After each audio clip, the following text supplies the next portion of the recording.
Hola, buenos días. Nosotros somos el equipo número uno y este es un Ok, video para la materia de Introducción a los Paradigmas y Modelos de la Psicología.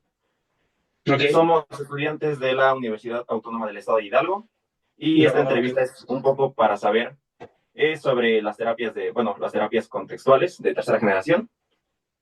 Y nos gustaría Vale. empezar sabiendo cuál es su formación académica y cómo llegó a interesarse por las terapias contextuales. Bueno, yo soy licenciado en psicología. Tengo, pues, no me titulé de la maestría por razones más, pues, económicas en su momento, hace muchos años. Y, bueno, pero he tenido ya algunos diplomados en terapias cognitivo-conductual. He tenido también diplomados en terapias contextuales. Esos son los más recientes en los últimos 2 años. Realmente tiene ya muy poco que los empecé a estudiar porque no eran tan populares en su momento. Lo que más se trabajaba era la terapia cognitivo-conductual. Tengo un máster en técnicas de mindfulness y por el momento, pues nada más. Ok, muchas gracias. No Mi sé nombre quién es es Agil Pacheco, perdón, principal. perdón, no me presenté. Mi nombre es Agil Pacheco, me dedico a la psicoterapia ya desde hace mucho tiempo, trabajo en el sector público y privado. Vale, muchas gracias. Bueno, ahora quisiéramos saber como más específico qué lo llevó a especializarse específicamente en acto. En ACT como tal. Bueno, la terapia cognitivo-conductual era uno de los modelos que más trabajaba en su momento. De hecho, todavía hay muchos pacientes que veo con ese modelo, porque, pues bueno, al final, pues era lo que estaba más como en ese momento prestigioso y que también tenía como muchas evidencias científicas, principalmente.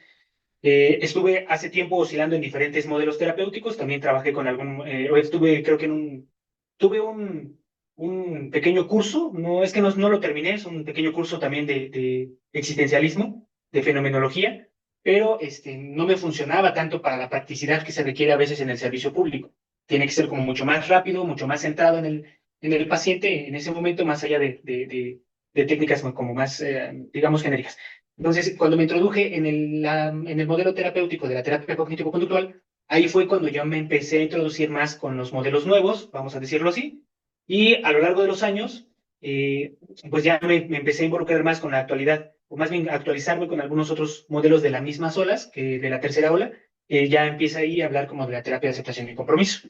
Pero hay más, o sea, no nada más es el ACT, hay más, pero bueno, sí, fue gradual. Básicamente empezaba a notar que la terapia cognitivo-conductual no tenía los alcances que a veces se requieren con algunos pacientes. De hecho, yo creo, y a lo mejor estoy equivocado con esto, pero yo creo que la terapia cognitivo-conductual ya está quedando como un poquito obsoleta en algunos casos en particular. Entonces, ese darme cuenta de que hay pacientes que no les funcionaba tanto la terapia cognitivo-conductual con su rigidez, pues obviamente me empezó a necesitar buscar otros modelos, ¿no? Entonces, ahí un colega mío me habló de los modelos contextuales y fue cuando hace un par de años, fue cuando ya me empecé a introducir en ellos. Ok, gracias. Ahorita tengo nada más dos diplomados, un diplomado en terapias contextuales, así se llama, o sea, este es como de todos los modelos contextuales, y un diplomado en mindfulness.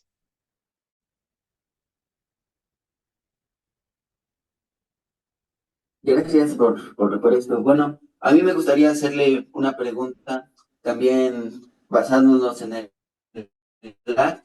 Y este sería, ¿en qué contextos clínicos la ha aplicado y, y con qué tipo de poblaciones trabaja? Bien, bueno, ACT es uno de los modelos más amigables que yo conozco de los modelos contextuales. Estos modelos contextuales creo que tienen más alcances que otros, por ejemplo, de la terapia cognitivo-conductual. ACT, por ejemplo, yo lo he aplicado con pacientes que presentan muchos tipos de cuadros clínicos, por ejemplo, desde ansiedad hasta procesos de depresión, incluso en ocasiones he tomado prestadas algunas técnicas de ACT por ejemplo, adicciones, aunque en adicciones, por ejemplo, aplico más modelos como FAB o como DBT. Gracias. Pero digo, no sé si respondí, pero insisto, para ser a lo mejor un poco más claro, ACT lo trabajo más con, digo, pacientes que presentan cuadros clínicos de diferentes tipos, como por ejemplo cuadros de ansiedad en sus diferentes versiones, y también cuadros de depresión en sus diferentes versiones, incluido, por ejemplo, el duelo. De hecho, en procesos de duelo, cuando estaba la pandemia, particularmente la pandemia fue un parteaguas que me llevó a buscar otros modelos terapéuticos. Ahí fue cuando empecé a trabajar más con ACT.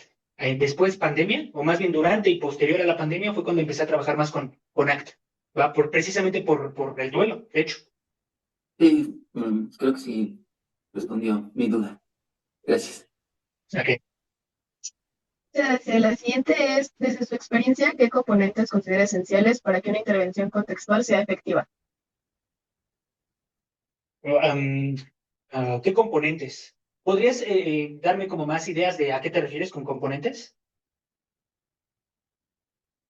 Para yo no equivocarme en responderlo. O lo respondo si tú gustas, como yo lo entiendo. ¿Sí? Va. Sí, por favor. Ok.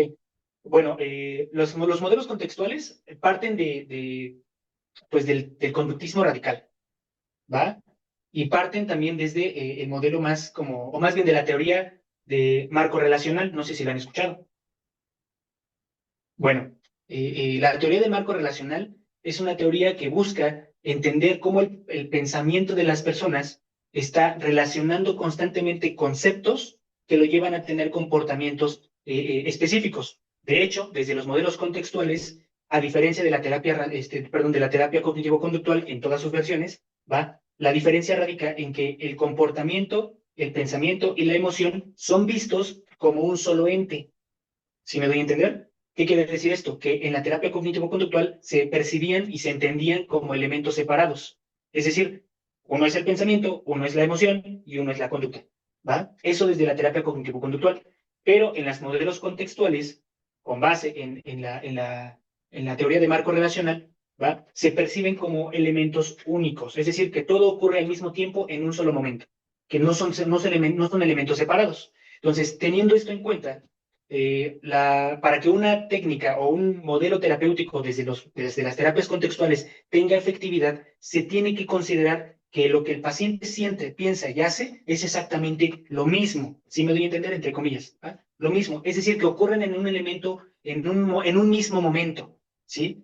Es decir, cuando el paciente, por ejemplo, en el ACT, que ahorita creo que ustedes están más interesados en aceptación y compromiso, el ACT como resumen, ACT tiene 6 principios básicos.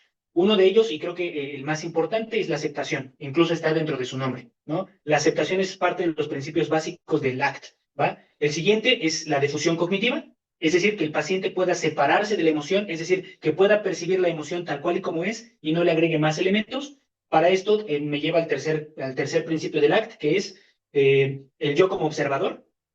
Es otro, ¿va? El yo como observador es donde el paciente puede percibir las emociones sin fusionarse a ellas. El otro es estar en el presente, literalmente en el presente. El quinto es los valores, que no es otra cosa más que lo que para el paciente es importante, o como, sí, sus valores, vamos, lo que para el paciente es importante. Y el último, que es, y creo que lo que consolida el tratamiento de ACT, es las acciones comprometidas, ¿va? Esos son los 6 principios de ACT. Entonces, para que un tratamiento o una intervención desde ACT tenga una efectividad adecuada, se tiene que trabajar mucho con respecto a que el paciente te va a proponer lo que piensa, siente y hace en un mismo momento, para que tú gradualmente vayas evaluando estos 3 elementos como un solo ente, desde la aceptación, desde la difusión cognitiva, desde el yo como observador, desde los valores y desde las acciones comprometidas. Ay, me faltó uno, el contacto presente, ¿va? Entonces, para que tenga efectividad, el terapeuta tiene que conocer los antecedentes, ¿va? De lo que es la terapia cognitivo-conductual, que normalmente dentro de la terapia cognitivo-conductual se utiliza una herramienta que se llama análisis funcional de la conducta. ¿Lo habían escuchado? ¿No? Bien, el análisis funcional de la conducta es una herramienta que se evalúa, ¿va? O que busca que el paciente, perdón, que el psicólogo pueda entender cuáles son los mecanismos que mantienen un comportamiento. ¿Va? Entonces, esta herramienta se utiliza mucho en las terapias contextuales, por ejemplo, también en FAP. De hecho, FAP se fundamenta mucho en eso, de hecho, en esa herramienta, ¿va? Y ACT también. ¿Pero por qué? Porque lo que se busca en ese sentido es entender cuál es el mecanismo que el paciente está presentando o que tiene conductualmente hablando, que mantiene su comportamiento, su pensamiento y su emoción, ¿va? Para que a través de algunas técnicas de los modelos contextuales como la difusión cognitiva, lleves a que el paciente pueda entender que las emociones y que los pensamientos no son el enemigo, son algo totalmente natural. De hecho, en el ACT, no sé si lo han escuchado, en el ACT hay 3 modelos de aceptación. 3. El primero, bueno, de hecho, el ACT lo propone como el ser humano sufre por 3 cosas, ¿va? Y la primera, y son los 3 niveles de aceptación, que son lo que busca que ACT, es el objetivo de ACT como tal, ¿va?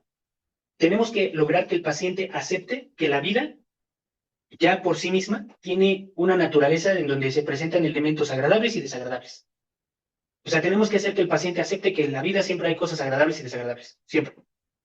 El segundo punto es que la vida también es naturalmente cambiante, es dinámica y se transforma constantemente. Hoy estás, mañana no, ¿va? Por ejemplo. Bien, entonces vamos 2. Y el tercer objetivo, entre comillas, de ACT, yo diría que es natural sentir y pensar.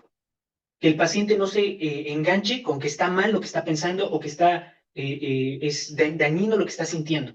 ¿Va? Que el paciente pueda, incluso a través de la difusión cognitiva, por ejemplo, el paciente pueda observar sus emociones tal cual y como son, sin agregarles un juicio que le cause un daño al paciente. Entonces, básicamente, para que una intervención, como la pregunta me haces, tenga efectividad desde los modelos contextuales, tienes que tener conocimiento de una historia clínica completa, ¿va? Naturalmente también tienes que tener como el análisis funcional del comportamiento del paciente, incluso y además aplicar algunas estrategias específicas del modelo terapéutico que vayas a trabajar. Por ejemplo, desde lo que yo trabajo, cuando trabajo a veces ACT, muchas de las veces tomo prestadas algunos recursos de su hermana, que no son iguales, tienen fundamentos diferentes, pero son como parecidos, de su hermana, que es la FAB, la analítica funcional. La analítica funcional, de lo que tomo prestado de FAB en ACT, aunque suene raro, son, por ejemplo, las conductas clínicamente relevantes, ¿va? Eso lo tomo prestado, ¿va? ¿Por qué? Porque a veces dentro de la misma sesión el paciente presenta algunos cambios conductuales que tienen que estar siendo reforzados. Y eso, aunque no sea formalmente de ACT, también funciona que lo apliques en ese momento. Si me doy a entender que tú lleves a que el paciente pueda tener reforzadores de las conductas clínicamente relevantes tipo 3, por ejemplo. No sé si me estoy dando a entender, a lo mejor es que como la pregunta es complicada, no sé si estoy dando una respuesta que les funcione, pero básicamente eso, ¿no? Entonces, si yo quisiera resumirlo de forma más concreta, yo diría que para que una intervención en el modelo contextual, tienes que tener un marco teórico de terapia cognitivo-conductual como base, ¿va? Tienes que saber manejar el análisis funcional de la conducta y tienes que conocer los fundamentos y las técnicas que se aplican del modelo terapéutico contextual que vayas a utilizar, ya sea ACT, ya sea FAB, ya sea DBT, por ejemplo, ¿no? Muchas gracias. Bueno, ya como preguntando más específicamente, Ok. ¿usted podría decirnos de algún caso en donde la aplicación de esta haya sido pues exitosa? Claro, claro. De hecho, no estoy diciendo que yo sea bueno, porque realmente para que la terapia funcione se requieren de varios elementos, incluso del paciente. Entonces, pero sí tengo varios ejemplos en donde ACT, por ejemplo, ha tenido muy buenos resultados, muy buenos resultados. De hecho, las 2 que más aplico son, o más utilizo, aplico suena como si fuera, no sé, las 2 modelos terapéuticos que más utilizo actualmente es ACT y FAB, son los que más utilizo, ¿va? DBT todavía estoy en formación, aún hay elementos que me cuestan trabajo porque DBT está más orientada para pacientes o casos complejos, como de hecho el origen fue como esta parte de los trastornos límite, ¿va? Los pacientes con trastorno límite, entonces me cuesta un poco de trabajo todavía, pero estoy en formación en ello. Ahora, casos que de éxito, por ejemplo, muchos casos dentro de la pandemia, muchos casos dentro de la pandemia, posterior a ella, principalmente posterior, porque la pandemia trazó que se volviera muy frecuente o más frecuente de lo habitual que el paciente enfrentara procesos de duelo. Entonces, ACT me funcionó muy bien para proponerle al paciente cómo sobrellevar este proceso de duelo, sin que el paciente se enganchara con las emociones de, por ejemplo, del por qué se fue, por qué no me dejaron verlo, por qué se murió, estaba sano, entró al hospital de forma saludable y de momento, o sea, ya no salió. O sea, todo este tipo de ideas y de emociones que se experimentaron dentro de la pandemia, pues hay muchos ejemplos de casos en donde se rehabilitaron el paciente y que salió, pues, digo, dentro de lo esperado, bien, aceptó el proceso de duelo, pues se reconectó con su nuevo presente y se consiguió una resignificación de lo que estaba viviendo, ¿no? De hecho, como una reestructuración. aquí hago un paréntesis. En terapia cognitivo-conductual, esto es para que ustedes puedan ver partes de las diferencias, ¿no? Las diferencias entre terapias cognitivo-conductual y terapias contextuales. Por ejemplo, dentro de la terapia cognitivo-conductual existe una técnica modelo que se llama reestructuración cognitiva. Y en las terapias contextuales se maneja eso no como modelo terapéutico, se maneja como resultado del modelo terapéutico. Es decir, tú haces ACT, por ejemplo, y como resultado generas que el paciente pueda presentar una reestructuración cognitiva. Pero es un resultado, no una técnica, ¿no? Pero bueno, son pequeñas diferencias que existen entre los dos. De hecho, creo que estas diferencias van a empezar a trazar que exista ya la cuarta ola de los modelos terapéuticos. Ah, ok, muchísimas gracias.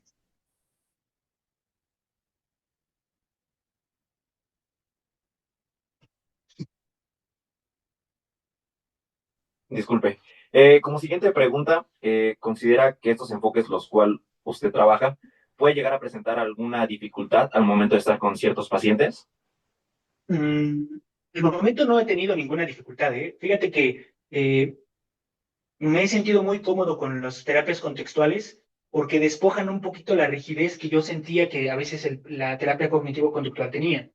De hecho, la terapia cognitivo-conductual maneja mucho esta estructura rígida en la que el paciente a veces no tenía como esa, o más bien intelectualmente incluso, y no quiero ser tendencioso ni tampoco sonar mal, pero a veces intelectualmente el paciente, por ejemplo, a veces en el servicio público, el paciente no daba. O sea, le intentaba yo explicarle de diferentes formas la técnica o las tareas o los ejercicios o las actividades que vayamos a realizar y el paciente le costaba trabajo, ya sea por muchos elementos dentro de su contexto, llevarlos a cabo. Entonces, aplicar, por ejemplo, técnicas como ACT, que son un poquito más amigables para el paciente, permite que el paciente se sienta mucho más conectado con la terapia y que se rehabilite por sí mismo mucho más rápido. Por ejemplo, en FAP lo que utilizo mucho es, FAP tiene como principio básico la relación terapéutica. Es decir, para sonar un poco reduccionista, digamos, cómo te llevas con el paciente. Eso es lo que utiliza mucho FAP, el que tú tengas un buen enlace terapéutico y que obviamente a través del enlace terapéutico en tiempo real, es decir, dentro de la sesión, puedas tener la oportunidad de reforzar o castigar algunos comportamientos que el paciente vaya teniendo, para que el paciente vaya aprendiendo, teniendo una reestructuración cognitiva, los elementos que le puedan funcionar en un futuro.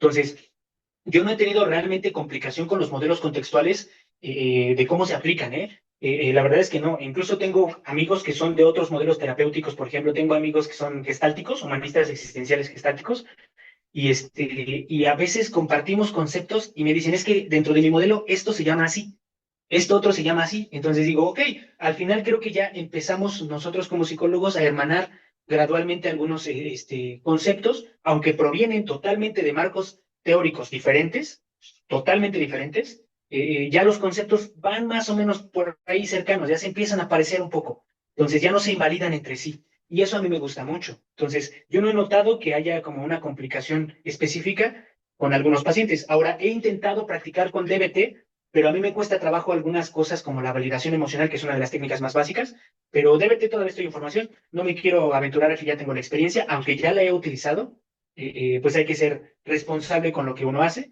entonces todavía me falta formación en DBT, pero sí, yo no he notado ningún conflicto realmente, de hecho, al contrario, notaba más con TCC que con contextuales.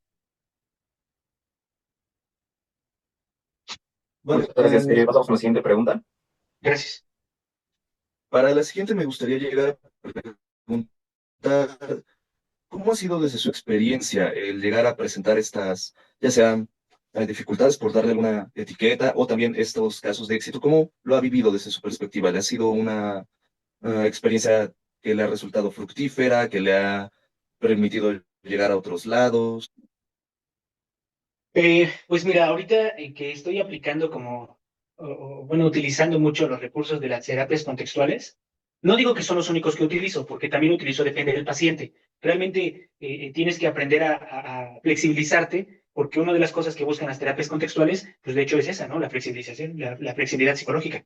Entonces, pero como punto de partida, lo que yo he notado es que más que casos complejos o más que dificultades, yo diría casos de éxito, y no tanto míos, sino del proceso como tal, pues la verdad es que yo los he vivido como un gran brinco, porque sí creo que la terapia la TCC como tal, la terapia cognitivo-conductual, ya quedó un poquito obsoleta. Y no porque no funcione, no porque no funcione, al contrario, sino porque ya la sociedad ha ido demandando cosas distintas. Es decir, si ustedes hacen un análisis del por qué aparecen los modelos terapéuticos, por ejemplo, desde el humanista, existencial, desde el conductismo, desde el cognitivismo, etcétera.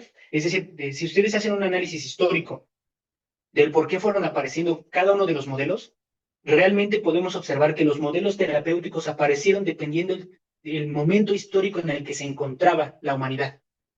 ¿Sí? Es decir, por ejemplo, el conductismo apareció en un modelo que históricamente más o menos apareció en el positivismo, cuando todo estaba teniendo la tendencia a ser cientificado, ¿no? O totalmente rígido en ese sentido. Después apareció otros modelos, por ejemplo, el humanista existencial, que apareció más o menos, la logoterapia, por ejemplo, aparecieron más o menos en momentos donde la humanidad estaba sufriendo mucho. Hablamos de una Segunda Guerra Mundial, por ejemplo. Y así, de hecho, si hacemos quisquillosamente un análisis de en qué momento histórico fueron apareciendo cada uno de los modelos terapéuticos, descubrimos que los modelos terapéuticos aparecieron como respuesta a una demanda de toda una sociedad. Es decir, la humanidad está cursando por una situación que provoca que haya la aparición de un modelo terapéutico, ¿no? Entonces, creo que ahorita que estamos hablando del 2025, donde las sociedades están cursando con diferentes cosas, cada una de ellas, creo que los modelos terapéuticos contextuales también están respondiendo a cambios en la sociedad. Entonces, más que yo verlo como invalidando la terapia cognitivo-conductual, yo creo que su momento histórico ya está como dejándose un poco atrás para empezar a buscar otros modelos terapéuticos, no que sustituyan, sino que le den una evolución a la terapia cognitivo-conductual. Entonces, de hecho, he estado platicando con algunos colegas y me han estado dando algunos textos que ya, incluso hay un diplomado que me voy a inscribir, pues si gustan, está interesante, suena muy interesante, que se llama, no recuerdo el nombre específico, pero dice algo así, tratamiento de la depresión desde el abordaje de los procesos. ¿Esto qué significa? Palabras más, palabras menos. ¿Esto qué significa? Que los modelos terapéuticos están dejando de lado y trabajar con el síntoma para evaluar más los procesos que llevan al paciente a tener ese síntoma. ¿Sí? Entonces, gradualmente este tipo de diplomados, este tipo de nuevas estrategias está dando como resultado que ya la tercera ola termine para que aparezca ahora sí la cuarta ola, ¿no? Que ya no se evalúan síntomas, ya no se evalúan, síntomas, ya se evalúan más procesos. Entonces, pero bueno, respondiendo a tu pregunta, yo no he notado como casos, pues, en los cuales yo lo vea como dificultad, como problemático. Sí hay casos difíciles, sí hay muchos casos difíciles, sí, pero que la terapia como tal, es decir, las terapias contextuales sean un problema, la verdad es que yo creo que no. Yo creo que al contrario, me han funcionado muy bien y me he sentido muy cómodo con ellos y pues creo que con la evolución de los procesos, o más bien hacia los procesos, hacia la evolución de procesos, me voy a sentir todavía mejor. Porque se está abandonando más la idea de etiquetar al paciente y no porque el diagnóstico sea malo, al contrario, la función de diagnosticar al paciente va a seguir presente siempre, ¿va? La función de diagnosticar al paciente va a seguir presente, pero la función del diagnóstico es para que tú como profesional tengas un modelo terapéutico que trabajar con el paciente y te puedas comunicar de un profesional a otro. Nada más. Y no para etiquetar al paciente diciéndole, es que tú tienes depresión. Se me doy a entender porque esa etiqueta a veces provoca que el paciente a lo mejor ni la tiene. De hecho, me he topado con muchos casos que van a psicología, acuden con psicólogos, los etiquetan con, es que yo tengo depresión, o el paciente ya viene etiquetado, tengo depresión. Y si no lo es, si me doy a entender, el paciente muchas de las veces se distancia de ello. Ese es como el conflicto que yo noto de la terapia cognitivo-conductual y los elementos de los diagnósticos. Pero afortunadamente, te digo, o sea, yo no lo veo como conflictos, yo lo veo como algo muy bueno. De hecho, al contrario, ya se está mejorando, ya se está contemplando, por ejemplo, la relación terapéutica como parte de lo que rehabilita al paciente, en la FAP, por ejemplo. Entonces, yo me siento muy cómodo y veo muchos casos de éxito. No sé si respondí, pero tú dime. No, sí, esclareció bastante acerca de su perspectiva alrededor de la situación, de la terapia y igual esa pequeña parte del contexto histórico, así que sí, abarcó bastante bien. Sí, igual podemos pasar a la siguiente pregunta. Ok, ok. Disculpen, perdonen que los interrumpa, pero les quiero avisar que quedan 10 minutos de la videollamada, entonces si se corta, iniciamos otra o les aviso, ¿va? Sí, no te preocupes, trataré de ser un poco más concreto, ¿te parece? Sí, muchísimas gracias. Bueno, ahora la siguiente pregunta. Y queríamos saber qué tipo de ejercicios se emplea frecuentemente en NAC para promover la aceptación o el compromiso con los valores. Ok, bueno, pues las técnicas hay muchas. De hecho, yo empleo mucho las metáforas con el paciente. Hay muchas metáforas, incluso hay metáforas ya dentro de la misma literatura que ayudan mucho para que el paciente pueda darse cuenta de que no, las emociones, como decíamos hace un rato, no son el problema, que el pensar también forma parte de la vida, que la vida siempre tiene cosas agradables y desagradables, y que pues la vida está en constante cambio, dinamismo, ¿no? Entonces, por ejemplo, las metáforas ayudan mucho, el debate a favor y en contra, pues, etcétera. O sea, hay muchas técnicas que se emplean dentro por ejemplo, ACT, que funcionan mucho para que el paciente consiga los objetivos y que obviamente se aproxime a, por ejemplo, hay una técnica que utilizo mucho que se llama, o así la aprendí, escala de valores, donde le permites al paciente que empiece a hacer un análisis de qué es lo que verdaderamente para él es importante y después de eso haces que el paciente tenga un metaanálisis o metacogniciones, en donde el paciente se empieza a dar cuenta que gran parte de lo que hace, conductualmente hablando, lo distancia de esos valores. ¿Sí? Entonces, el hecho de que el paciente se dé cuenta de este distanciamiento de los valores le permite empezar a tener una reestructuración cognitiva para que el paciente pueda empezar a tener comportamientos que lo aproximen a sus valores, ¿no? Entonces, hay varias técnicas, incluso mindfulness como tal, que se centra mucho en la atención plena, en el presente, en el contacto con el momento presente, también se emplea mucho dentro de la ACT. Mucho. Hay ejercicios atencionales que ayudan mucho para que el paciente pueda sentirse conectado con el presente y que obviamente pueda tener una difusión de sus emociones, ¿no? Entonces, obviamente, con todos estos procesos, ya te permite que el paciente vaya aproximándose a sus valores, a lo que el paciente para él sea importante, ¿no? Espero que funcione esta respuesta. Pero hay muchas, incluso se sigue aplicando, por ejemplo, en FAP, el castigo, el reforzador, porque recuerden que las terapias contextuales surgen a partir del conductismo radical. Sí, de hecho, les hablaba hace un rato de la teoría de marcos relacionales. La teoría de marcos relacionales surge a partir del conductismo radical y de la ciencia del comportamiento. Entonces, por eso se siguen aplicando gran parte de esas estrategias, como los reforzadores, el castigo, etcétera, etcétera, etcétera, cosas que seguramente ustedes ya conocen, se siguen aplicando, pero ahora con una perspectiva diferente. Ya no o más bien, para mantener el comportamiento, por ejemplo, en FAP, las conductas clínicamente relevantes tipo 3 que son las conductas agradables o positivas que el paciente está teniendo, ¿no? Entonces, se van reforzando, algunas conductas clínicamente relevantes tipo 2 se castigan, depende. Vas viendo la historia del paciente y vas observando cómo el paciente está en el momento. De hecho, se hace en tiempo real. Por eso la FAP a mí es una de las estrategias que también me gusta mucho.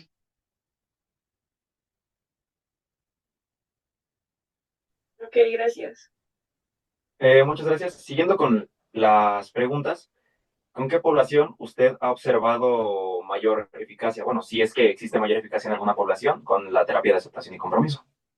Ok, fíjate, yo te digo, o sea, la mayor parte de la población, de hecho, estadísticamente, epidemiológicamente hablando, creo que el diagnóstico más habitual, y más que creo, no digo creo porque no tengo la estadística de 2025, pero estadísticamente y epidemiológicamente hablando, el diagnóstico más habitual de salud mental es ansiedad y sus diferentes versiones, ¿va? Entonces, por sobredepresión, de hecho.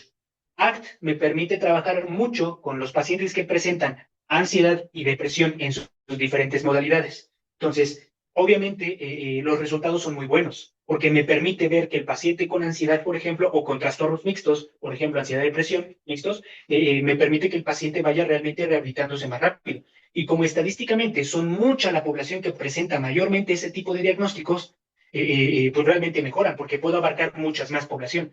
¿Sí me doy a entender? Entonces, a nivel de población, creo que tiene muy buena efectividad ACT, porque estadísticamente se aplican para los padecimientos más habituales que presenta la población, que es ansiedad y depresión en diferentes versiones, ¿no? Incluso a veces para algunos trastornos de personalidad.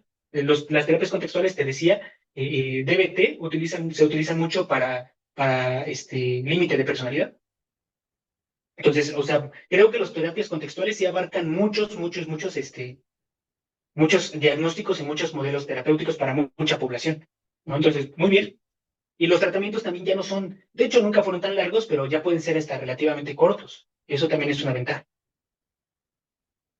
porque puedes abarcar más población. Muchas gracias. Disculpe, ya. A mí me gustaría hacerle la pregunta, como hemos estado hablando en un ámbito clínico sobre el AC. ¿Cómo esta tendría alguna utilidad? ¿Cómo la vería afuera, aparte del contexto clínico? Me refiero en un contexto organizacional o educativo, la implementación del ACT en estas.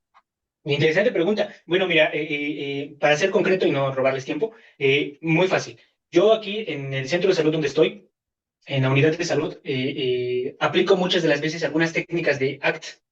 ¿Por qué? Porque a veces el ambiente se torna muy tenso, muy tenso. Entonces, con mis compañeros he llegado a practicar algunas cosas como la difusión cognitiva, incluso estrategias de mindfulness, con la intención de que, de que mis compañeros y que el ambiente laboral esté mucho más amigable para que el impacto con la población pues ya no sea como esta parte de la mala actitud, vamos a ponerlo así. Entonces, sí, tiene funciones. De hecho, ACT y FAP también se puede llevar a nivel de terapia grupal. Entonces, a lo mejor no lo vas a llevar en un ámbito organizacional como terapia, porque pues a lo mejor no todos van a querer terapia, pero sí puedes recomendar algunos ejercicios de autocuidado que estén cimentados en ACT y en FAP. ¿No? Entonces, educativamente, pues obviamente, ¿no? También, por ejemplo, mindfulness como tal, se aplica mucho en las primarias, en las escuelas, en el kinder. Muy bien, de hecho. Sí, entonces, te digo, sí tienen una aplicación en otros contextos, no nada más en el clínico. Ok, muchas gracias. La siguiente pregunta es, ¿cómo ve el futuro de las terapias contextuales en la práctica clínica y académica? Te digo, creo que hace un rato ya platicaba un poco sobre que yo creo que ya viene la cuarta ola, ya se está escuchando cada vez más, y esta cuarta ola creo que va a hablar más de los procesos por los cuales un paciente vive, ¿no? Y si llega, estos procesos son los que fomentan que aparezca un cuadro de alguna patología. Entonces, yo creo que ya viene la cuarta ola, las terapias contextuales fueron el parteaguas para que se empezara a visualizar ahora sí una cuarta ola como tal. Entonces, el futuro es alentador, así como la psiquiatría ha estado renovándose, porque últimamente los últimos años de la psiquiatría ya han estado pues, renovándose mucho. Yo creo que estuvieron mucho tiempo dormidos y esta vez ya no. Entonces, asimismo la psicoterapia ha estado más en constante renovación. Entonces, yo les creo que hay un futuro muy alentador. Aunque quién sabe con eso de las redes sociales, o más bien el chat GPT, ¿no? Bueno, la siguiente pregunta otra vez me gustaría ser un poco más específica y preguntarle a usted directamente cómo cree o cómo ve que será su futuro al momento de aplicar estas terapias contextuales, ya sea en un ámbito Ay, y se clínico. traba un poquito la imagen. Ay, pero sí escucha bien la pregunta. Mm. Perdón, ya que cree, no la escuché, ya se trabó como, yo creo que la señal de internet de mi lado, no sé, falló. ¿Me puede repetir la pregunta? Ah, claro, sin problema. Más específicamente, ¿usted cómo cree que será su futuro al momento de aplicar estas terapias contextuales, pero pues ya en una práctica más, incluso académica, no solo clínica? Ok, ¿se refiere más como esta parte de qué voy a hacer en el futuro? Bueno, obviamente, digo, siempre es bueno estar como en constante formación, porque las ciencias evolucionan, ¿no? Las ciencias. Hay una doctora que me gustaba mucho ver sus entrevistas y sus conferencias. De hecho, he tomado algunos cursos en donde la invitan como ponente. Es española, se llama la doctora Froxán. ¿La han escuchado? ¿No? Búsquenla, está interesante. La doctora Froxán, es una terapeuta radical en muchos sentidos, en sus conceptos a veces es muy radical. Hay cosas con las que no comparto con ella, pero es interesante, siempre es interesante. Y ella dice que de alguna manera la psicología tiene que estar en constante renovación porque en algún momento nosotros como psicólogos nos apropiamos del modelo médico y lo utilizamos como recurso. Nos apropiamos del modelo médico y lo utilizamos como recurso, como para estudiar, para hacer la ciencia, y no todo lo que es a través del método científico desde el punto de vista psicológico es aplicable para todos. De hecho, ella hacía una crítica que me encanta, o sea, me encanta. Ella decía, no sé si han escuchado de la terapia de los movimientos oculares. ¿Nunca? Bien, bueno, se las dejo de tarea. No les voy a decir ni el nombre para que ustedes lo busquen. Seguramente así va a salir. Esa terapia como tal, que tiene un nombre específico, esa terapia tiene tiene validez científica, pero cuando tú lees el marco teórico del que viene la estructura que tiene, las sesiones que tiene, los objetivos que tiene, la verdad es que no está tan chida, o sea, no está tan padre como para aplicarla, ese tipo de terapia. Y eso que es psicología basada en evidencias. ¿Va? Esa terapia también forma parte de la psicología basada en evidencias y la verdad es que dices, híjole, no sé cómo sacaron esas evidencias o de dónde las sacaron, pero sigue siendo psicología basada en evidencias. Entonces, creo que ese tipo de críticas que, por ejemplo, la doctora Froxan hace, están abriendo la puerta que en el futuro tengamos nosotros como psicólogos que actualizarnos para conocer los nuevos modelos terapéuticos que van a estar centrados en la cuarta ola, como les decía, yo pienso que va a ser la cuarta ola, basada en los procesos.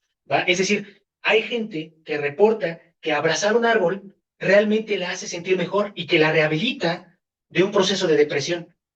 Entonces, aquí el punto no es decir que eso no es ciencia o que sí lo es. No, no, no, porque eso, por ejemplo, lo llevan proponiendo modelos muy viejos que llevan proponiéndolo desde hace tiempo. Pero hay mucha gente a nivel internacional, mundial, que reporta que abrazar un árbol realmente les funciona. Entonces, aquí la psicología basada en procesos, estudiando los procesos, no es nada más entender si eso es ciencia o no lo es, sino entender por qué dentro de tus procesos individuales sí funciona. Sí me doy a entender por qué para ti específicamente abrazar un árbol sí te funciona. Por eso te decía que creo que lo que yo tengo que hacer en el futuro, si esa es la pregunta, porque así la entendí, pues es seguirme actualizando, porque la cuarta ola viene para evaluar más procesos, más que síntomas, y eso me parece maravilloso, porque creo que los procesos, evaluar los procesos es donde genuinamente la psicoterapia va a dejar de estar fragmentada. Entre los que dicen que no son científicos, entre la psicología basada en evidencias, y que dejar de estar fragmentada, porque al final el ser humano reporta, y se los juro, y yo no estoy a favor de esto, yo creo que no funciona, pero hablo desde mi ignorancia, ¿va? Y por ejemplo, ¿cómo se llaman? Ah, bueno, no me acordé ahorita, ni siquiera sé cómo se llama, ¿no? Pero estos modelos terapéuticos o técnicas terapéuticas donde proponen que reviven a los antepasados a través de la simbología de que lo representa a alguien y esas cosas, que yo no creo que funcionen, yo no creo que tengan fundamento en ningún momento, pero aún así hay personas que reportan que les funcionan. Entonces, es momento de que la psicología basada en evidencias se centre en el proceso del por qué a ese tipo de personas en específico le funcionan las constelaciones, ya me acordé. ¿Por qué a esa persona le funcionan las constelaciones? ¿Cuál es el efecto terapéutico? No importa, en este momento, desde mi ignorancia, no importa si es una psicología basada en evidencias o no. Por eso creo que la psicología en la cuarta ola se va a centrar más en la psicología basada en evidencias, va a evolucionar de tal manera que va a evaluar más y centrarse más en los procesos, más que en la técnica, más que en los síntomas. Pero eso es lo que pienso. Es lo que voy a hacer yo en el futuro, seguirme actualizando, porque no es suficiente. Ok, perfecto. Muchas gracias. Muy bien, para la siguiente pregunta, justamente abordando todo esto acerca de cómo está cambiando diferentes situaciones, como igual usted menciona, que puede llegar esta aproximación de la cuarta ola de la psicología, me gustaría preguntarle, ¿existe algún consejo que usted le daría a algún estudiante que desea formarse bajo alguna terapia contextual? Ok, bueno, primero tienes que tener marco teórico. O sea, la terapia contextuales tienes que tener a fuerzas marco teórico.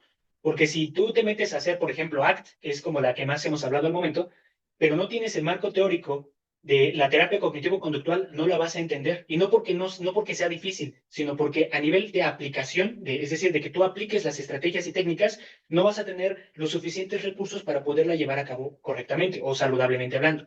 Entonces, el primer consejo que les doy es que llénense de marco teórico, ¿va? Psicólogos hay muchos, psicólogos hay muchísimos. De hecho, estadísticamente somos de las disciplinas más estudiadas. Y el problema es que somos de las disciplinas que más tiene fallas. ¿Y por qué? Porque no somos disciplinados como psicólogos. Y hablo de la generalidad. Particularmente yo también me involucro en eso, ¿va?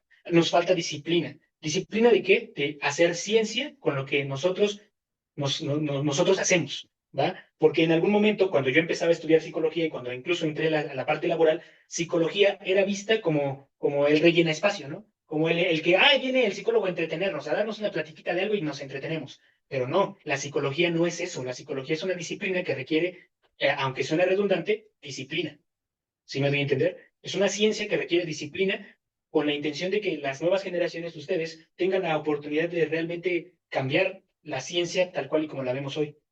Porque el punto del consejo que les doy es que si quieren las terapias contextuales, primero llénense de marco teórico, pero para llenarse de marco teórico tienen que tener disciplina, mucha disciplina. Por ejemplo, yo no me titulé no porque no haya querido titularme de la maestría, sino porque en ese momento yo era muy joven, y pues los recursos económicos no eran tan altos, pero sí me gustaba estudiar. Entonces, tengo la pasantía de la maestría, ya la verdad ya ni le di interés a titularme, aunque suene tonto y a lo mejor absurdo, pero tengo la pasantía, terminé la maestría, solamente no me titulé, pero me sigo formándome con muchos diplomados, bueno, no muchos, tampoco es que exagere, ¿no? Pero con algunos diplomados, me quiero meter nuevamente a otra maestría, pero mientras, la recomendación que les doy es que si aman la disciplina o la ciencia de la psicología, lean, estudien, compartan información, platiquen con otros profesionales y no caigan en el debate de quién tiene la razón, porque la ciencia nos va a dar la vuelta, ya lo verán. Así como la terapia cognitivo-conductual se mofaba y se burlaba del humanismo, del existencialismo, nos damos cuenta que hoy las terapias contextuales hermanan algunos conceptos que también se aplican en los modelos terapéuticos que antes eran calificados como malos o como poco funcionales, ¿no?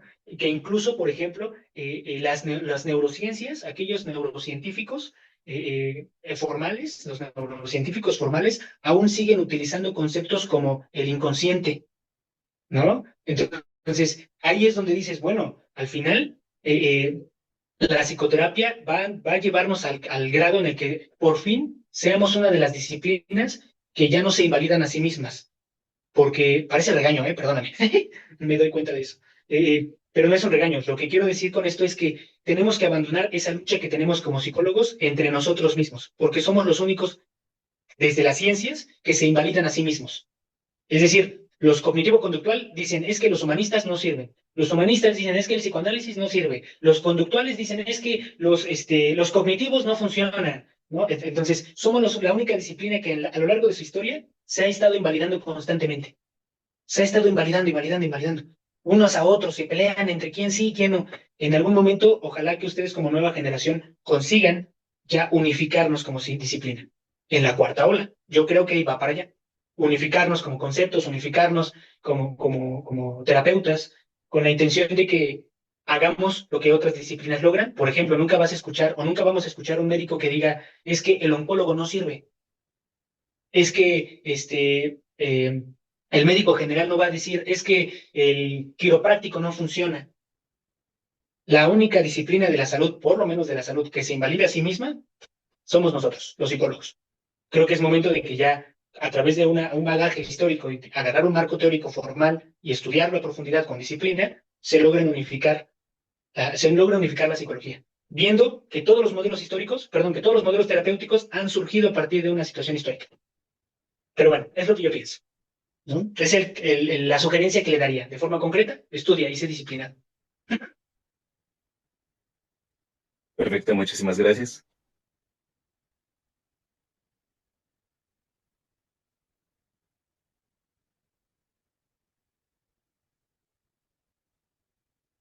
En línea es un poco complicado, ¿no? Sí, una disculpa. La siguiente pregunta es, ¿qué diferencias usted ha observado en el uso de la AC por trastornos de ansiedad en comparación con otros enfoques? ¿Diferencias? Pues que es más, yo pienso, es a riesgo de estar equivocado, pero pienso que es más universal. O sea, es decir, que ACT se puede aplicar para más tipos de pacientes, incluso por diferentes historias, perspectivas, motivadores, etcétera, por ejemplo, otros modelos terapéuticos. Porque te decía, al principio les comentaba que a nivel público hay pacientes que desafortunadamente, por muchas circunstancias en su contexto, la terapia cognitivo-conductual no les funcionaba. O yo, tal vez mi estilo no era tan cómodo para el paciente. Cuando adquirí las habilidades, o estoy adquiriendo, mejor dicho, siempre en constante cambio, estoy adquiriendo las habilidades de ACT, me permite tener más universalidad para los pacientes, me permite aplicarlo con un modelo científico, con un modelo apegado a las evidencias y que el paciente realmente se habilite de forma más universal, es decir, aplicable para muchos tipos de personas, ¿no? Muchas gracias. Ya, aunque nos platicó un poco de que no pudo terminar como esta formación, queremos nosotros saber usted qué recursos, como, no sé, libros, cursos o o alguno de estos otros materiales considera indispensables para que alguien pueda seguir estas terapias de tercera generación? Hay un texto que me gusta mucho. Nada más lo encontré en digital. Sí lo venden, obviamente, pero está muy caro. Pero está chido, o sea, está chido, está padre. Es y bueno, que lo quieren como para modelos contextuales, ¿verdad? Es el de, es de Skinner, se llama Conductas Verbales, de Skinner. Indispensable. Las conductas verbales de Skinner. Skinner era un genio. Ese es el libro indispensable que yo si van a meterse con terapias contextuales, pero insisto, lo que yo les recomiendo es primero tener un marco teórico sobre la terapia cognitivo-conductual. Porque sí terminé la maestría, pero no me titulé. La verdad es que ya no me titulé. Desidia también. Pero bueno, el punto es que aquí el secreto en ese sentido es que el libro que les recomiendo de terapias contextuales, ya teniendo como cierto marco teórico sobre la terapia cognitivo-conductual, sería ese, ¿no? Conductas verbales de Skinner. Ok, muchas gracias. Bueno, ahora quisiéramos preguntar qué papel considera que juega la autocompasión y la conciencia plena en el proceso terapéutico dentro del LAC. Bueno, naturalmente, o sea, al final, si te das cuenta, ACT, como les decía hace un par de minutos, busca que el paciente ya no vea que sus pensamientos y que sus emociones son el enemigo. Busca que el paciente acepte esta condición humana, que acepte, quizás hasta desde la compasión, ¿va? Acepte que es natural sentirse triste, que es natural sentir y pensar, y que de tal manera, perdón, que el paciente deje de hacerse torturas emocionales, psicológicas, ¿va? Por una situación que es meramente humana. Y ojo, yo no estoy queriendo decir, y esto puede ser debatible, por ejemplo, en situaciones de violencia familiar. Sí, me doy a entender, de violencia familiar. Cuando aplicas ACT, de hecho, yo no aplico ACT, por ejemplo, en casos de violencia familiar, ¿va? Porque siento que es complicado, porque llevar al paciente a aceptar que su esposo es violento puede ponerlo en riesgo. No lo sé, te digo, depende mucho del análisis que hagas de los modelos y cómo los vayas a aplicar, pero la compasión, la autocompasión en ese sentido implica que el paciente se deje de juzgar, que vea las emociones tal cual y como son, como algo natural y como un ejercicio humano, ¿no? Yo creo que eso es lo que yo diría sobre esta pregunta que me haces. Ok, muchas gracias. Bueno, a mí me gustaría saber un poco de los desafíos que usted ha tenido al momento de, como nos dice, se especializa en FAP y en ACT. Al momento de aplicar estas terapias, ¿cuáles serían los problemas que se le han presentado y cómo los ha resuelto? Bien, bueno, no tanto como especialista, porque sería muy grande decir que soy especialista, y no, pero sí estoy aplico esas estrategias, ¿no? Aplico esas técnicas, o esas terapias frecuentemente, o son las más frecuentes que ocupo de las terapias contextuales. ¿Cuáles son los desafíos que yo he tenido? Te digo, creo que a nivel casos clínicos, desafíos sí creo que es, ahorita que me acordé, la violencia familiar. O sea, técnicas como violencia familiar, sí, ACT, por ejemplo, yo no aplicaría ACT con casos de violencia familiar, aplicaría, por ejemplo, más FAP, ¿va? Generaría un vínculo terapéutico mucho más profundo con el paciente y me centraría más en reforzar o castigar los comportamientos que el paciente vaya teniendo, con la intención de que el paciente pueda rehabilitarse gradualmente, ¿va? Eso es lo que yo haría, ¿va? Porque así lo resuelvo cuando llegan casos, porque en el sector público es más común de lo que parece que lleguen casos de violencia familiar de cualquiera de los tipos. ¿Va? Entonces, lo que hago para resolver ese tipo de casos es dos cosas. La primera es evaluar la gravedad de la violencia, ¿no? En ese sentido, por ejemplo, y si es algo que rebasa la seguridad del paciente, pues lo tengo que referir al lugar adecuado, ¿va? Para que vigilemos el primer concepto de la salud, que es vigilar la vida del paciente, ¿va? Y segundo, si el caso me lo puedo quedar, pues bueno, yo la trabajo con él en más técnicas más como de FAP, más que de aceptación y compromiso. Incluso a veces, depende de la situación, hasta valido la emoción como de la DBT. Pero depende, o sea, depende mucho del caso. No creas que hago o no es como un revolver las terapias, ¿no? Porque parten de elementos diferentes y buscan objetivos diferentes. Pero FAP y ACT son como más hermanas en ese sentido, son como más parecidas. Entonces, en casos de violencia, creo que sí serían casos complicados. Yo aplicaría más FAP en lugar de ACT. Gracias. A mí me gustaría... Ah, perdón, aquí. Ok, La pregunta ¿me escuchan? Como ya nos mencionó, en situaciones de alta carga emocional como en un duelo, ¿qué técnicas concretas de ACT utiliza para ayudar al paciente a mantenerse conectado con el presente y sus valores en lugar de utilizar la evitación? Ok. Bueno, obviamente, ¿no? La evitación obviamente es una técnica, o más bien es un comportamiento muy habitual del paciente. De hecho, hasta la misma población le recomienda al paciente, pues, aléjate, haz otra cosa, evita la experiencia. De hecho, ya hablamos del trastorno por evitación experiencial, ¿no? Entonces, obviamente, en ese sentido, como una técnica muy específica que se ocupa mucho en ACT como tal, porque sí me preguntaste de ACT, ¿verdad? Una técnica muy específica de ACT es esta parte como de la difusión cognitiva. Digo, sí, de la difusión cognitiva. Justamente esta técnica específica, que es uno de los principios básicos de ACT, ¿va? Lo que busca es que el paciente literalmente se deje de ver como parte del proceso que está viviendo y sintiendo. Que esta persona pueda identificar que las emociones que está experimentando son algo que pueda visualizar como tercera persona. De hecho, para eso a veces ayudan las metáforas, para que el paciente pueda identificarse con claridad como esta parte, perdón, es que no tengo muy buena señal. Mejor me aproximo más para acá para que tenga buena señal, perdón. Entonces, para que el paciente pueda literalmente empezar a soltar las emociones con las cuales está fusionado.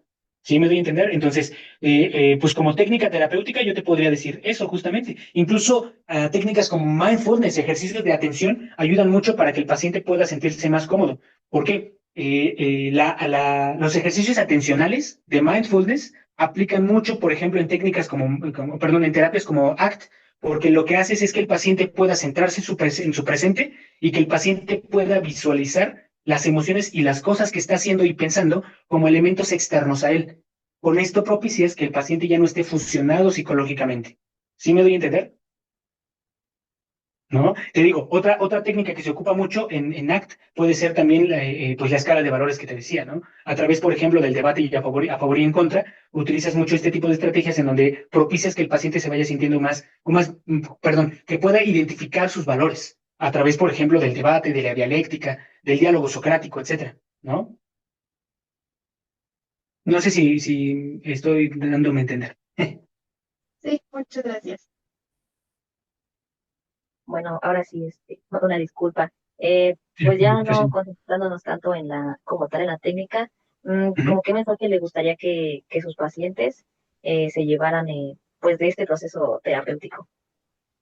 El objetivo, te decía, es que el paciente deje de sentirse mal o que se juzgue a sí mismo. Hace un rato me preguntaban acerca de la autocompasión y justamente es eso, que el paciente pueda aprender a verse tal cual y como verdaderamente es, sin todos los prejuicios o los deberes, como incluso tomado de la terapia cognitivo-conductual, esta parte de las distorsiones cognitivas, ¿no? Que el paciente pueda sentirse más cómodo con sentir y pensar porque es algo humano. El objetivo del ACT como tal es ese, que el paciente acepte los procesos psicológicos que vive como una persona normal, como todos lo experimentamos, ¿va? Y que además tenga ejercicios, ahí hablamos de las acciones comprometidas, tenga acciones que lo acerquen cada vez más a sus valores, ¿sí? Entonces, justamente el objetivo de ACT es ese, que el paciente pueda tener muchas más aproximaciones conductuales, ¿va? Muchas más aproximaciones a su escala de valores, a lo que para él es importante, ¿va? Porque aquí hablamos de que el paciente tiene que pasar por una clarificación de los valores. Esta clarificación de los valores es que el paciente pueda tener muy claro qué es para él importante y que las acciones comprometidas lo lleven a eso. Ese es el objetivo de ACT. Ese es el objetivo, que el paciente deje de sufrir, que acepte que el dolor es parte de la vida, por ejemplo, que no juzgue lo que él está pensando ni sintiendo y que gradualmente las acciones comprometidas lo lleven, perdón, la clarificación de los valores y mediante las acciones comprometidas lo lleven a sentirse mejor. ¿Sí? No sé. Sí, muchas gracias. Bueno, ya para finalizar esta sesión, me gustaría hacerle una última pregunta que está, bueno, viendo diferentes aspectos, como lo pueden ser tanto los aspectos de psicoeducación que aborda diferentes aspectos del ACT, como puede ser llegar a, como usted mismo lo menciona, el darle la capacidad al paciente de poder realizar esta difusión cognitiva, igual otros tipos de técnicas como la reestructuración, que aquí se nota más como un resultado, más que la técnica, como usted mismo lo mencionaba anteriormente. Me gustaría preguntarle una parte muy importante que sería, ¿qué rol le da usted al terapeuta como tal dentro de estas terapias contextuales? Ok, ok. Bueno, el rol del terapeuta en las terapias contextuales es clave. O sea, alguna vez escuchaba de un cuate que me dio clases, de hecho, él en la licenciatura, preguntaba lo siguiente: ¿qué es lo que rehabilita? ¿La técnica o el vínculo terapéutico? ¿Qué es lo que hace que el paciente realmente se sienta rehabilitado o que se sienta cómodo? Y la respuesta que en ese momento daba él no me satisfajo totalmente, porque yo creo que son ambos, ¿va? La técnica que tú utilices, la estrategia que tú emplees, el tipo de terapia que tú apliques, creo que sí ayuda a que el paciente se rehabilite, ¿va? Pero que también aquí, respondiendo a la pregunta que me das, el rol que tiene el terapeuta es clave, es fundamental. Por ejemplo, en la terapia analítica funcional, ¿va? La FAP como tal, la analítica funcional, el rol del terapeuta es clave porque es el que va a fomentar que el vínculo terapéutico suceda. Ahí, por ejemplo, una técnica que se ocupa dentro de los conceptos de la FAP es el reforzamiento contingente. Este reforzamiento contingente que les decía que viene del conductismo radical, ¿va? El reforzamiento contingente no es otra cosa más que esta capacidad que el terapeuta tiene que tener de saber conocer la conducta del paciente y reforzarla adecuadamente para que el paciente se vaya reforzado y cambie cuando salga de la terapia, ¿va? Y te digo, o sea, al final el terapeuta tiene que tener tiene que estar como muy pulido para poder identificar los comportamientos del paciente, hablamos de la FAP, para que pueda identificar los comportamientos del paciente, así específicos, ¿va? Por ejemplo, aquí te decía las conductas clínicamente relevantes de cualquier tipo, tiene que tener esa como capacidad de análisis, ¿va? Para que pueda saber cuándo reforzar y cuándo castigar. Y cuándo castigar un comportamiento del paciente. ¿Sí me doy a entender? Con este tipo de cosas se requiere que el vínculo terapéutico o que el rol del terapeuta sea como muy próximo al paciente, porque no puedes aplicar FAP con cualquier paciente, no puedes castigar o reforzar el comportamiento cuando tú no tienes un vínculo terapéutico con el paciente saludable o aproximado. Cuando no lo tienes, obviamente el paciente, si lo castigas, el paciente se va a sentir, ¿qué onda? Incómodo y incluso hasta se te puede ir. ¿Va? Entonces, el rol del terapeuta en estos modelos en particular son súper clave, porque, por ejemplo, y esto es a riesgo de estar equivocado, porque es algo que yo pienso de forma personal, a diferencia de la terapia cognitivo-conductual, el rol del terapeuta sí era importante, pero era más importante la técnica. Cómo empleabas, por ejemplo, la terapia racional emotivo-conductual, cómo utilizabas las herramientas para que el paciente se diera cuenta de sus distorsiones cognitivas. ¿Va? Ahí sí aplica más la técnica que el terapeuta. En cambio, en los modelos contextuales, el rol del terapeuta termina siendo más importante a veces que la técnica, ¿va? Porque de hecho, el rol del terapeuta te permite ya entender qué tipo de técnica vas a utilizar, ¿va? El vínculo que tengas con el paciente es el que te permite saber eso, ¿no? Perfecto. Muchísimas gracias. Igual, le queríamos agradecer mucho por este tiempo que nos permitió para poder realizarle toda esta entrevista. Creo que sí se aclaran distintos aspectos alrededor de cómo se puede llegar a una relación con el paciente, diferentes aspectos que usted mismo ejemplifica, o incluso también propuestas a futuro, como lo menciono constantemente, de esta posible llegada de las terapias de cuarta generación, la cuarta ola. Creo que es un aspecto muy importante a recalcar en esta entrevista. Le agradecemos mucho por parte del equipo uno para la materia de paradigmas y pues muchísimas gracias. Eso sería todo por parte de esta entrevista y pues hasta luego. Ok, ok, ok.